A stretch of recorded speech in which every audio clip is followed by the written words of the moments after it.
Intelligence एजेंसियां कहाँ थी? सबसे बड़ा सवाल यह है। हर थोड़े अरसे के बाद पाकिस्तान में एक बड़ा इंटेलिजेंस फेलियर होता है, बार बार एक इंटेलिजेंस फेलियर होता है, लेकिन इसके बावजूद आज तक पाकिस्तान में किसी भी इंटेलिजेंस ऑफिसर को, चाहे वो आईएसआई से है, चाहे वो एमआई से है, चाहे वो आईबी से है, किसी भी इदारे से है, किसी भी इदारे के इंटेलिजेंस ऑफिसर को कभी अकाउंटेबल नहीं किया जाता। उनसे नहीं पूछा जाता कि बताओ भाई, ये तुम्हें इतना बड़ा धमाका हो गया, पता क्यों नहीं चला, और ये इतना बड़ा फेलियर हो गया, इसके लिए जिम्मेदारी कबूल करो। तो पाकिस्तान में ऐसा नहीं किया जाता।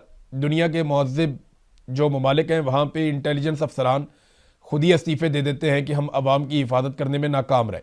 लेकिन पाकिस्तान में ऐसी कोई गुंजाइश नहीं है। उसकी बड़ी वजह यह है कि इन्हीं इंटेलिजेंस अफसरान को अपने सियासी मकासद के लिए जर्नैल इस्तेमाल करते हैं। यानी अगर पाकिस्तान की इंटेलिजेंस एजेंसीज़ की आप बात करें, चाहे आईएसआई है, चाहे एमआई है, चाहे आईबी है या बाकी है, ये सारे आजकल एक ही काम करते हैं। इमरान खान को और उसकी आवाज़ उठाने वालों को कुचल दो, इमरान खान साहब की पार्टी को तोड़ दो, गिलगित बल्तिस्तान का इलेक्शन चोरी कर लो, बलूचिस्तान का इलेक्शन चोरी कर लो, आज़ाद कश्मीर का इलेक्शन चोरी कर लो। इलेक्शन चोरी करने हैं, अपनी मर्ज़ी की हुकूमत बनानी है, मुखालिफ आवाज़ों को कुचलना है, मीडिया की आवाज़ बंद करनी है, जजों को कैसे कंट्रोल करना है, उनकी ऑडियोज़ वीडियोज़ कैसे निकालनी है। ये वो सारे काम करते हैं जो सियासतदानों को कंट्रोल करने के लिए, मीडिया को कंट्रोल करने के लिए, अदलिया को कंट्रोल करने के लिए, ब्यूरोक्रेसी को कंट्रोल करने के लिए जो काम करने पड़े, पाकिस्तान की इंटेलिजेंस एजेंसियों की ज़्यादा तवज्जो इन चीज़ों पर है। और दहशतगर्दी के मामलात और दहशतगर्द क्या कर रहे हैं, उस तरफ सिर्फ उस दिन तवज्जो दी जाती है जिस दिन दहशतगर्दी का वाक़या होता है, वरना अगला वाक़या कभी ना हो।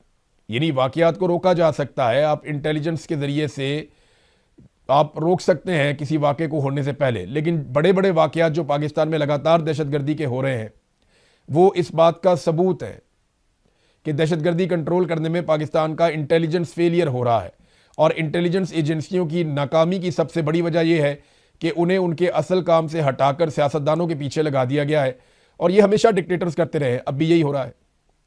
और जो हुकूमत बनाई गई है वहाँ पे उसकी तवज्जो इस बात पे नहीं है कि दहशतगर्दी में लोग मारे जा रहे हैं। उस हुकूमत की तवज्जो इस बात पर है कि वो अपनी हुकूमत कायम कैसे रख सकते हैं।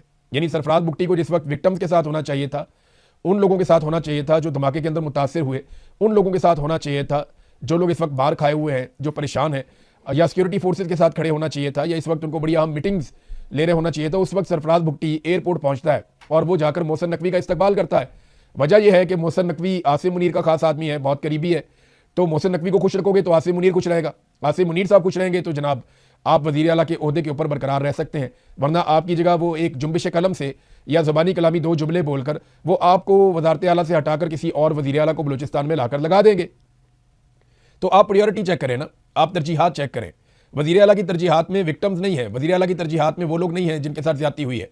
हर दफ़ा बड़े बड़े दावे करते हैं, कभी वज़ीर आला रोना शुरू कर देते हैं, कभी रो के दिखा देते हैं, कभी आंसू बहाकर दिखा देते हैं, कभी जज्बाती बयानात दे देते हैं, ये कर देंगे वो कर देंगे, और फिर उसके बाद दूसरा वाक़या हो जाता है। फिर दूसरे वाक़े के ऊपर वो दोबारा से रिपीट करते हैं जो कुछ उन्होंने पहले किया होता है, और फिर तीसरा वाक़या हो जाता है। अब मोहसिन नकवी जो है वो पाकिस्तान में सारा कुछ ही है, वज़ीर ख़ारजा भी है, वज़ीर दाखिला भी है, पीसीबी का चेयरमैन भी है, आर्मी चीफ का बड़ा करीबी साथी भी है, पूरी दुनिया के अंदर जाके स्पेशल मिशन भी करता है।